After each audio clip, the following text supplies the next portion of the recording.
Hi there, and welcome to the Nourished Mamas podcast, where nutrition, weight loss, and motherhood meet. I'm Mallory, a registered dietitian, mom, and founder of Daily Habits Nutrition.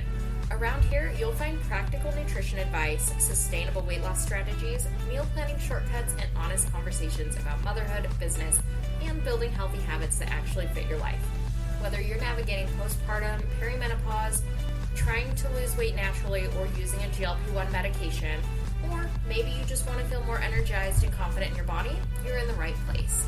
My goal is to help you take the guesswork out of healthy eating, simplify nutrition, and show you that lasting change does not come from perfection. It comes from the small daily habits that add up over time. So grab your coffee, head out for a walk, fold that pile of laundry, or settle in for a few minutes just for you. I'm so glad you're here. Let's dive in. Hi there, welcome back to the Nourished Mamas podcast. We're going to be talking about perimenopause today. This has been such an interesting topic to really explore more with clients because I feel like it's such an underserved group of women, because a lot of the time the focus tends to be on new moms, the focus tends to be on weight loss, and as we age and get over age 40, it tends to become a lot harder for women to be taken seriously in the medical field, which is frustrating because we're already kind of ignored.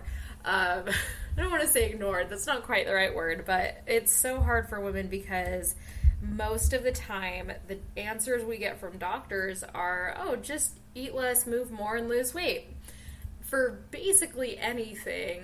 And it's so frustrating because when it comes to perimenopause, there's a lot of shifts that are happening, and it just blindsides people because we aren't necessarily told about what's going to happen as we age. I am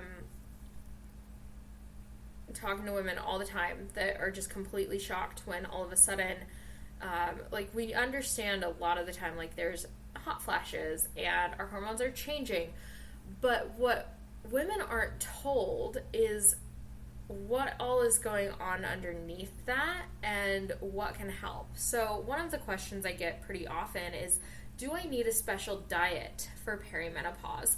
And the short answer is no. However, it is important to realize that a lot of what may have worked for weight loss specifically in your 20s to early 30s might not work anymore. And we're going to explore some of that today and what can actually be helpful, but also some of that underlying stuff that's going on that can be really hard for women to really feel good in perimenopause. So we'll address some of that. So your needs may shift, but it doesn't mean that you need to completely change everything you're doing. And it gets really confusing because your weight changes, your energy changes, sleep, cravings, body composition. Maybe you used to carry weight differently than you do now and you're seeing it shift more to your belly. That's super common, but so frustrating when we have so much of our society just pushes weight loss, and it can be really frustrating. So a little bit of guidance before going into the internet hormone rabbit hole can be helpful. So I hope that this episode is insightful. I hope it's helpful to you, and we can really get into some of what you might find on the internet and what's actually going to work. So when women come to me in this stage, a lot of the time they have read different things on perimenopause, and that's kind of where the word comes from, is they've done some research. You may have done some research on it already. That might be what brought you here to this podcast.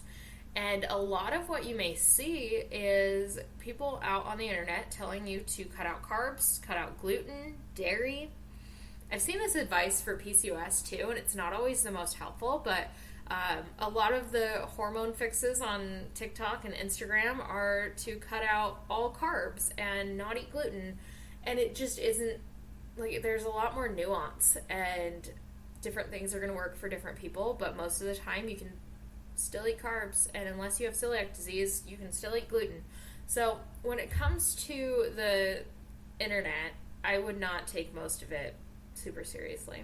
It's the basis of this. But anyway, You also might see some information on fasting, like doing intermittent fasting. Skipping meals is essentially what that breaks down to. Doing detoxes, taking supplements, cortisol, everything. I was actually looking at a supplement with a woman yesterday that was meant to decrease cortisol, and I can't remember the exact claim. I think something about bone density. And when we did some research on it, pretty much all of the ingredients in there just weren't going to be helpful for what she was looking for. And she was already working with her doctor on like an estrogen patch and different things that would actually help. And we ended up talking about the things that are going to make the most difference for her, which included sleep and eating meals throughout the day instead of working on fasting, because this is a woman that used to skip a lot of meals, and now we're at a point where she eats 3 solid meals a day. Her energy feels really good. And this week we were building in strength training because the cardio was feeling exhausting. So that's some of the stuff that we can really talk about today in this episode. But the stuff on the internet is just going to confuse you, and most likely you don't need more rules. You just need someone to cut through the crap, honestly. So what actually matters is protein and preserving muscle. That's going to be huge as you age, because at age, and this sucks, at age 30, women start losing muscle mass and bone mass. Like, it's just such a terrible biological adaptation of after you have kids, you don't need your body anymore. And I think that's terrible. So protein matters, preserving muscle matters. A lot of that means strength training and getting in some daily movement to really keep that going. And if you're on a GLP-1 medication, this matters even more because it's hard enough to get food in, let alone protein. We're looking for fiber, balanced meals, eating consistently throughout the day. And women really don't like when I tell them this, but the best way to balance your hormones is to eat a meal within 1 to 2 hours of waking up in the morning. So skipping breakfast hurts your hormones. I'm sorry, I had to say it. So the basics still work. We just may need to adjust.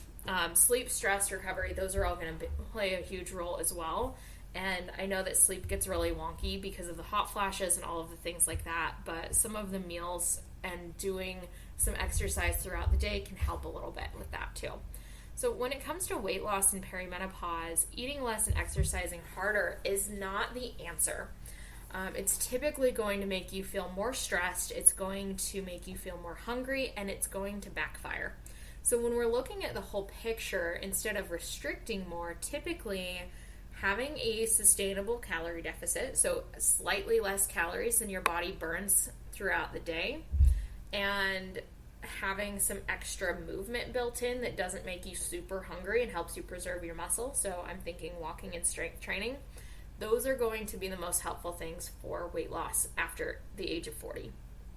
And we're also looking for consistency instead of extremes.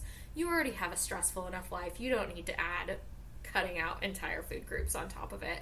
You're taking care of kids that are getting older. You have drop-offs, sports, probably aging parents that you're taking care of. It's just not worth it to try and add in something that's going to take up all your brain power. I also don't want you having to feel like you need to cook an entirely different meal for you versus your family. That is something that I work very hard with my clients on, finding ways to incorporate the things you need out of your meals while also having your children eat them and not demand a second meal. So we're not being short order cooks. We're not cooking for other people. That's an entirely different topic, but I do feel like it's worth pointing out, like, you don't need a special diet and you don't need to eat entirely different foods than your family. We're just looking for ways to put things on your plate that are going to support you better. And you don't need a special diet that's going to balance out your hormones. We're looking for consistent meals, stable blood sugar, and movement that you can keep doing.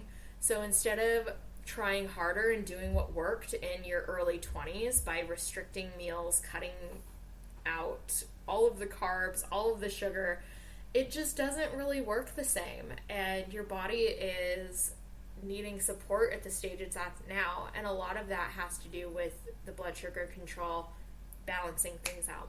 So if you are not sure what to do as far as getting started and you want some more guidance here, take the personalized weight loss roadmap quiz. It will give you the basics of what to work on and how to balance things out.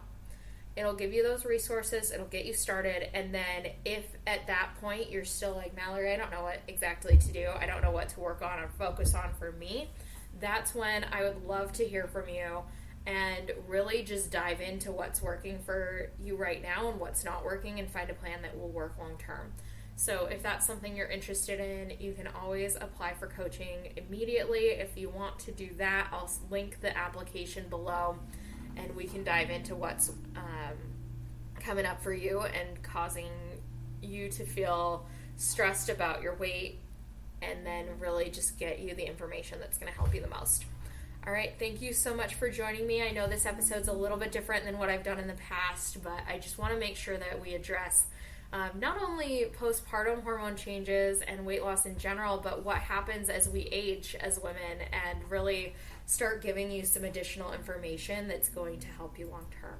So thank you so much for joining me today. I hope this was helpful, and I look forward to hearing from you when you do the quiz. I'll talk to you next week.